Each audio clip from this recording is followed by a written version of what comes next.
De los reproches que la sujeto dirige a su madre, el que más se remonta es el de haberla criado poco tiempo a sus pechos, lo cual refuta a la sujeto como una falta de cariño. Ahora bien, este reproche no deja de entrañar en las circunstancias actuales cierta justificación. Muchas madres de hoy no tienen leche suficiente para criar a sus hijos y se contentan con amamantarlos unos cuantos meses, 6 o 9 a lo más. Entre los pueblos primitivos, los niños son amamantados por espacio de 2 años y 3 años. La figura de la nodriza, sustitución de la madre, es fundida con la de ésta. Cuando la sustitución ha tenido efecto desde un principio, el reproche mencionado se torna en el de haber despedido demasiado pronto a la nodriza, que tan complacientemente alimentaba a la niña. Pero cualesquiera que hayan sido las circunstancias reales, es imposible que el reproche de la niña sea justificado tan frecuentemente como lo hallamos. Parece más bien que el ansia de la niña por su primer alimento es en general inagotable, y que el dolor que le causa la pérdida del seno materno no se apacigua jamás. No me sorprendería que el análisis de un primitivo amamantado hasta una época en la que ya sabía hablar y corretear extrajera a la luz el mismo reproche. Con el destete se relaciona también probablemente el miedo a ser envenenado. El veneno es un alimento que hace enfermar. Quizá el sujeto infantil refiere a la privación del seno materno sus primeras enfermedades. Hace ya falta buena parte de preparación intelectual para creer en la casualidad. El primitivo, el hombre sin ilustración y seguramente también el niño, saben dar una razón a todo lo que sucede. Probablemente fue originalmente una explicación según la concepción animista. Aún actualmente en algunos estratos populares, cualquier muerte es achacada a alguien, generalmente al médico. Y la reacción neurótica regular a la muerte de un ser querido es también la autoacusación de haber sido la causa de su muerte. Otra acusación contra la madre surge al hacer su aparición en la nurserie, un nuevo bebé. Cuando las circunstancias lo hacen posible, la niña relaciona tal suceso con la privación del seno materno. La madre no quiso o no pudo seguir dándole el pecho porque necesitaba amamantar al nuevo infante. Cuando los dos partos son tan seguidos que la lactancia queda cortada por el segundo embarazo, este reproche adquiere un fundamento real, dándose el caso singular de que aun cuando entre ambos retoños haya tan solo una diferencia de 11 meses, el primero se da cuenta de lo sucedido, no obstante su temprana edad. Pero no es solo la privación del seno materno lo que dispone a la niña contra el nuevo intruso y rival suyo, sino todos los demás cuidados que la madre le prodiga. Se siente destronada, despojada, perjudicada en su derecho, desarrolla odio y celos contra el nuevo infante y rencor contra la madre infiel, todo lo cual se manifiesta frecuentemente en una desagradable transformación de su conducta. Se torna mala, excitable, desobediente y abandona los progresos realizados en el dominio sobre sus excretas. Todo esto es conocido tiempo ha y aceptado como cosa natural, pero rara vez nos hacemos una idea exacta de la fuerza de tales impulsos hostiles, de la tenacidad de su adherencia y de la magnitud de su influjo sobre la evolución posterior. Sobre todo, cuando estos celos son alimentados de nuevo una y otra vez durante los siguientes años infantiles, renovándose la conmoción con cada nuevo parto de la madre. El hecho de que el primogénito continúe siendo el favorito de la madre no cambia gran cosa la situación. La exigencia de cariño del sujeto infantil es desmesurada, demanda exclusividad y no tolera compartirlo. Los deseos sexuales infantiles, distintos en cada fase de la libido y que en su mayor parte no pueden ser satisfechos, constituyen una copiosa fuente de hostilidad contra la madre.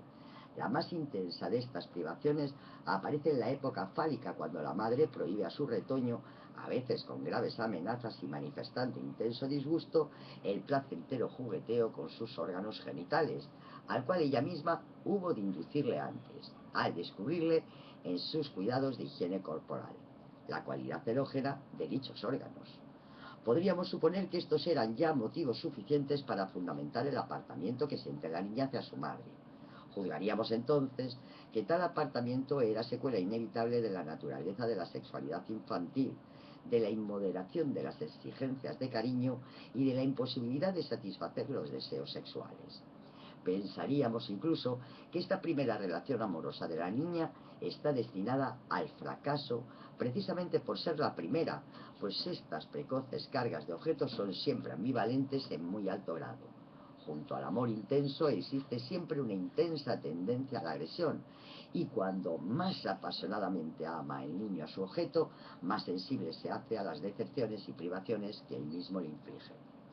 Al cabo, el amor sucumbe forzosamente a la agresión acumulada, o también podemos rechazar tal ambivalencia original de las cargas eróticas e indicar que lo que conduce con igual fatalidad inevitable a la perturbación del amor infantil es la naturaleza especial de la relación entre madre e hijo, pues toda educación, por benigna que sea, tiene que ejercer coerción e imponer limitaciones, y todo ataque de este orden a su libertad tiene que despertar en el sujeto infantil como reacción la tendencia a la agresión y a la rebeldía. La discusión de estas posibilidades podría resultar muy interesante, pero una objeción que de repente surge a nuestro paso orienta nuestra intención en un sentido distinto. Todos estos factores, los desaires, las decepciones amorosas, los celos y la seducción seguida de prohibición, se dan también en las relaciones del niño con la madre y no son, sin embargo, suficientes para apartarle de ella. Si no encontramos algo que sea específico de la niña, algo que no aparezca en el niño o aparezca en él distintamente, no habremos aclarado el desenlace de la vinculación de la niña a la madre. Por mi parte, creo que hemos hallado tal factor específico y precisamente en el lugar en que esperábamos hallarlo, si bien en forma sorprendente. En el lugar esperado digo porque tal lugar es el complejo de la castración.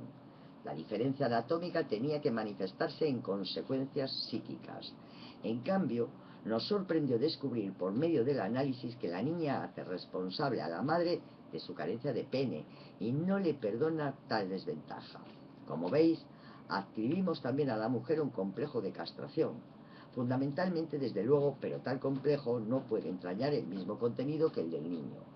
En este último, el complejo de castración se forma después que la visión de unos genitales femeninos le han revelado que el miembro que tanto estima él no es, como suponía, inseparable de todo cuerpo humano. Recuerda entonces las amenazas que le valieron sus jugueteos con el miembro, empieza a darles crédito y queda desde aquel instante bajo el influjo del miedo a la castración, que pasa a ser el motor más importante de su desarrollo ulterior. También el complejo de castración de la niña es iniciado por la visión del genital del otro sexo. La niña advierte enseguida la diferencia y, preciso es confesarlo, también su significación.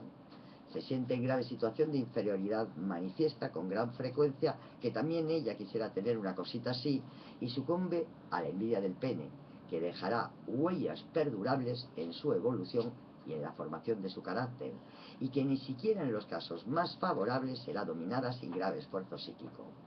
El que la niña reconozca su carencia de pene no quiere decir que la acepte de buen grado.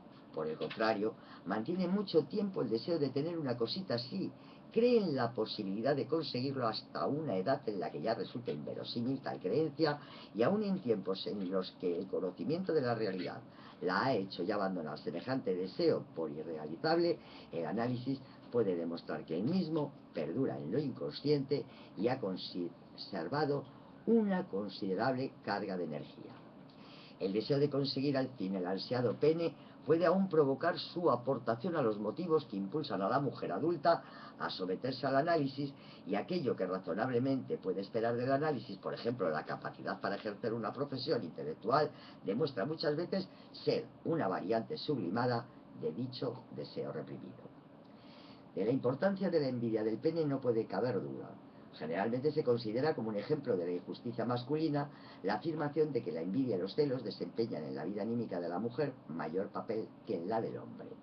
Y no es que estas características falten a los hombres o no tengan en las mujeres otra raíz que la envidia del pene, pero nos inclinamos a adscribir el excedente femenino a esta última influencia. Ahora bien, algunos analistas se han inclinado a disminuir la importancia de aquel primer despertar de la envidia del pene en la fase fálica. Opinan que esta actitud femenina es principalmente una formación secundaria nacida con ocasión de conflictos posteriores, por regresión a aquel impulso infantil. Es este un problema general que entra de lleno en la psicología visal. En muchas actitudes pulsionales patológicas o simplemente inhabituales, por ejemplo, en todas las perversiones sexuales, hemos de preguntarnos qué parte de su energía corresponde a las fijaciones infantiles y cuál otra a la influencia de vivencias y evoluciones posteriores. Trátase casi siempre de series complementarias como las que hemos supuesto en el estudio de la etiología de la neurosis. Ambos factores participan en magnitudes distintas en la causación, complementándose una a otro. Lo infantil da en todos los casos la pauta y es con frecuencia, aunque no siempre, decisivo. Precisamente en el caso de la envidia del pene predomina, a mi juicio, el factor infantil. El descubrimiento de su castración constituye un punto crucial en la evolución de la niña. Parten de él tres caminos de la evolución. Uno conduce a la inhibición sexual o a la neurosis. Otro a la transformación del carácter en el sentido de un complejo de masculinidad. Y el otro, al fin, a la feminidad normal. Sobre los tres hemos averiguado muchas cosas, aunque no todas. El contenido esencial del primero es que la niña, que hasta entonces había vivido masculinamente, sabía procurarse placer, excitándose el clítoris, y relacionaba tal actividad con sus deseos sexuales, frecuentemente activos, orientados hacia su madre. Deja que la influencia de la envidia del pene le eche a perder el goce de la sexualidad fálica. Ofendida en su amor propio por la comparación con el niño, mejor dotado fálicamente, renuncia a la satisfacción masturbatoria del clítoris, rechaza su amor a la madre y reprime con ello, en muchos casos, buena parte de sus pulsiones sexuales. El apartamiento de la madre no tiene efecto de una vez, pues la niña considera al principio su castración como un infortunio individual y solo paulatinamente la va extendiendo a otras criaturas femeninas y por último también a la madre. El objeto de su amor era la madre fálica. Con el descubrimiento de que la madre está castrada, se le hace posible abandonarla como objeto amoroso. Y entonces, los motivos de hostilidad durante tanto tiempo acumulados vencen en toda la línea. Así pues, con el descubrimiento de la falta de pene, la mujer queda desvalorizada para la niña lo mismo que para el niño y quizá posteriormente para el hombre. Todos sabéis qué suprema importancia etiológica conceden nuestros neuróticos a su masturbación. La hacen responsable de todas sus dolencias y nos cuesta mucho trabajo hacerles admitir su error. En realidad, debíamos darles la razón, pues la masturbación es la actividad especial de la sexualidad infantil, de cuya evolución fallida dependen verdaderamente sus padecimientos. Pero es que los neuróticos inculpan a la masturbación del periodo de pubertad, habiendo olvidado en cambio por lo general la de la temprana infancia, que es la que en realidad importa. Quisiera tener algún día la ocasión de explicaros detalladamente cuán importantes son todos los detalles efectivos de la masturbación precoz para la neurosis posterior o para el carácter de cada individuo.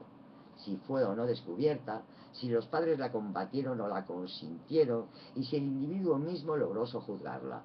Todo esto ha dejado huellas perdurables en su evolución. Pero pensándolo bien, me alegro de no tener que desarrollar tal explicación. Sería una labor tan ardua como prolongada, y a su final me pondríais seguramente en un aprieto pidiéndome consejos de orden práctico sobre la conducta que los padres y educadores deben adoptar frente a la masturbación infantil.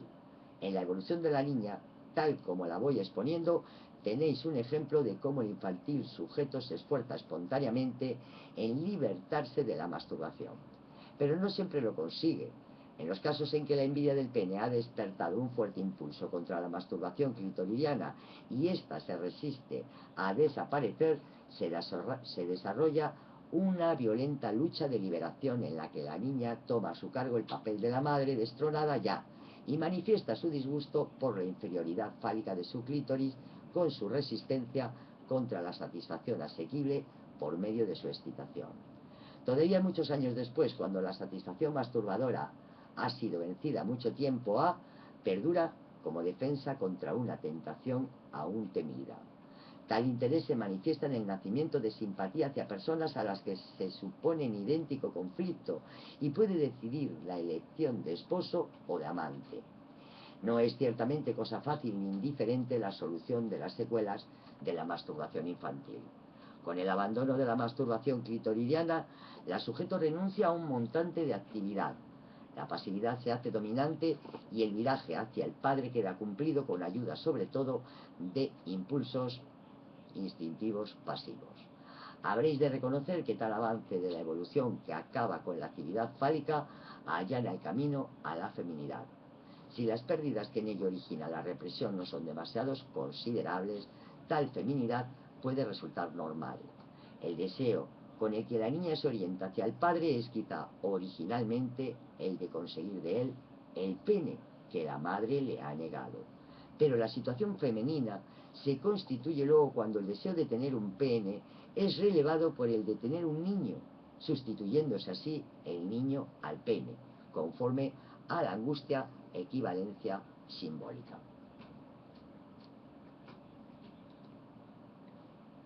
Ahí vas, jodido. Me está